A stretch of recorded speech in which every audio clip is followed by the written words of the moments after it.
For many, playing video games is a way to relax and to pass the time. More than two-thirds of Americans play video games of any kind, with the majority of those players being typically boys in their early teens and late 20s. And 77% of those boys play online with their friends at least once a month. Out of all gamers in America, the average player has played video games of some kind or another for an average of 14 years. With such a long history of gaming, arguments have sprouted up over the years on the negative effects of playing games. Accusations have been made against gaming, the two most prominent being that video games incite aggressive behavior and that playing video games can cause physical and/or emotional harm. There are, however, studies that provide evidence against these claims. As video games evolved, players are now able to play online multiplayer games with both friends and strangers from around the world. With the ability to play with anyone from anywhere, gamers are connected with other people and able to socialize with whomever. Gaming online allows players the opportunity to meet new people and make new friends, bonding over the games they play. There have been countless stories about players becoming friends online and living far away from each other, and they end up meeting in person. While many parents may be concerned about online gaming with their children and the risk that teens may expose themselves to while playing online, a study done by two researchers at Stanford University looked at over 5,800 messages sent by players to other players while playing online games, and found that there were two main types of messages sent: socio-emotional and task-oriented. Task-oriented messages refer to in-game messages to other players discussing strategies on how to win, while socio-emotional messages refer to positive, uplifting messages sent to other players.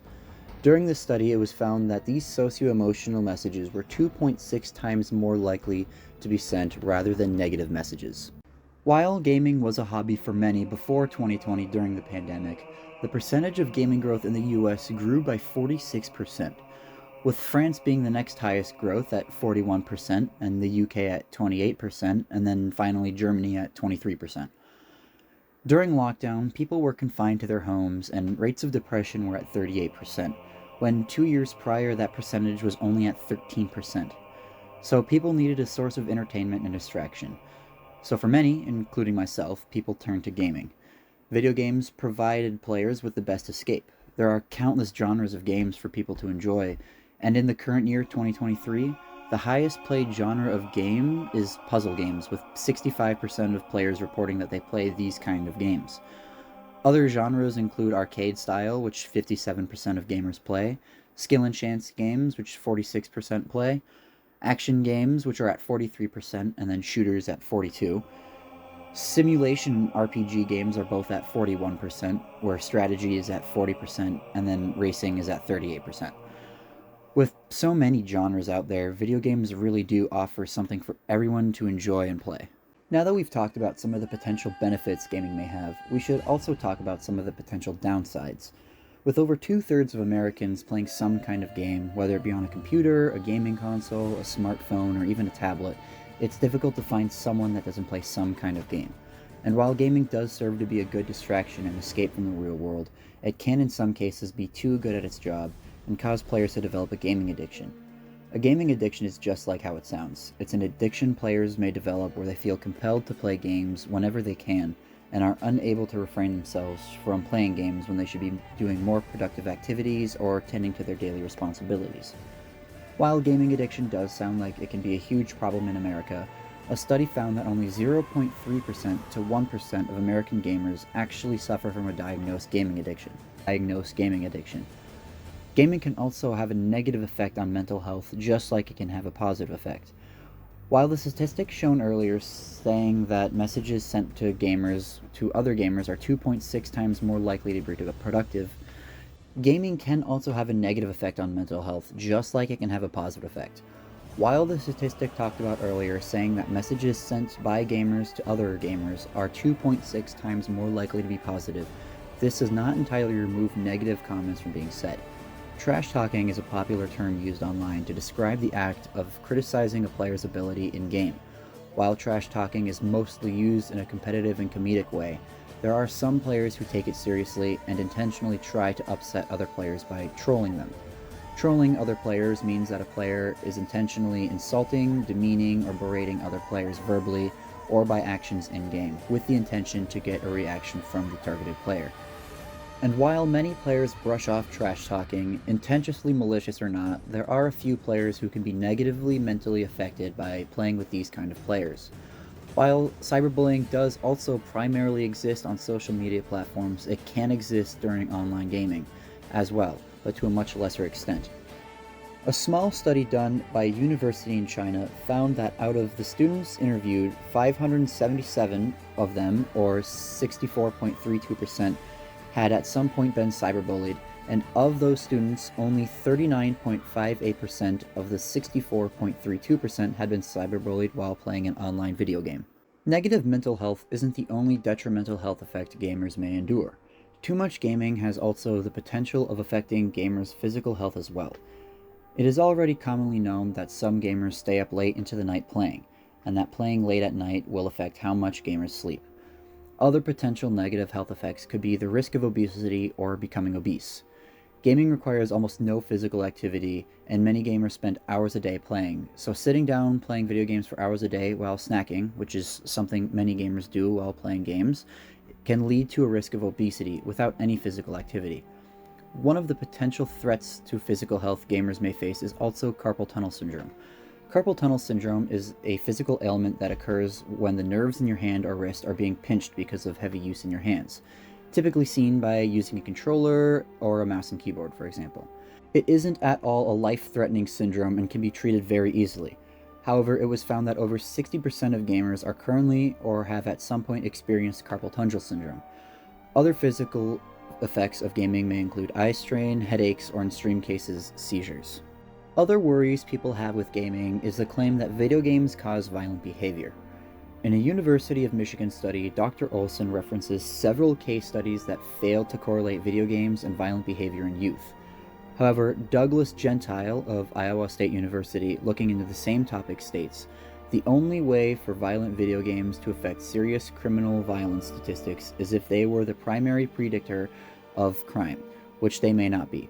Rather, they represent one risk factor among many for aggression." At the end of this article, it states that violent behavior and aggression can't just be attributed to violent video games.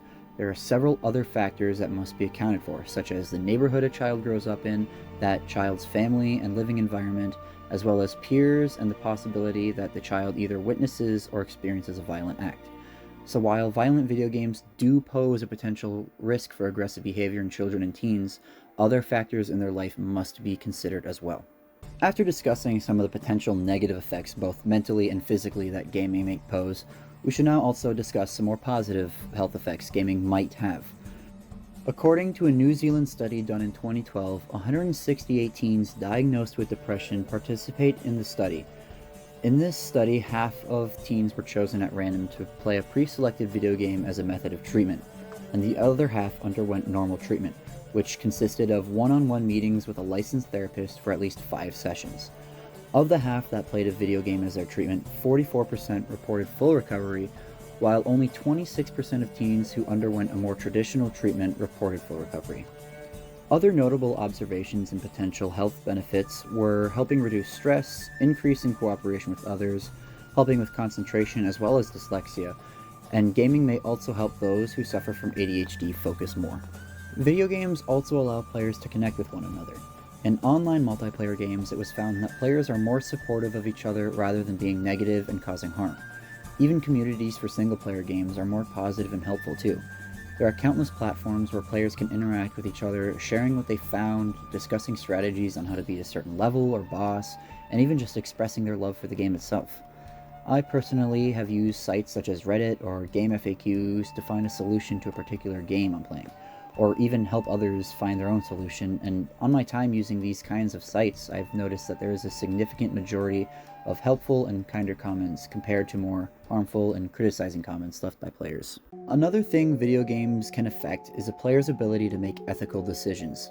Games such as Fable 3 and Mass Effect 2 have been pointed out especially by gamers that these games force players to make difficult ethical decisions. Both games are open-world role-playing games where the ending of the game is entirely determined by the choices the player makes throughout the game. Many choices in both games have a clear-cut choice between choosing to make an evil choice or a good choice. However, some decisions leave players stunned, as a choice that needs to be made in order to advance the plot doesn't seem to have a good decision. In a poll done by Reddit user u/Lucerick, which had over 5,000 responses, this poll asked players what kind of choices they made throughout the Mass Effect trilogy, and an overwhelmingly majority of players chose what is considered good options, or what the games call Paragon options. Very few players chose evil or renegade options in the games, while the majority chose to play as a hero. The same can be said for other games as well. In countless other open-world RPG games where the player is allowed to choose whatever they want to do, the pattern continues. Other polls exist, and players tend to pick the better options instead of playing as a villain and making evil choices. Another worry about video games is the ability for animal cruelty while playing. Countless games allow for players to hunt and kill animals such as Minecraft, Red Dead Redemption, Skyrim, and countless more. While hunting animals in these games is intended to be just that, hunting, there are methods players can use to inspire animal cruelty. For example, in the Fable trilogy, there are in-game achievements for how far you can kick a chicken, and even rewards for being able to kick a chicken the farthest during an in-game competition.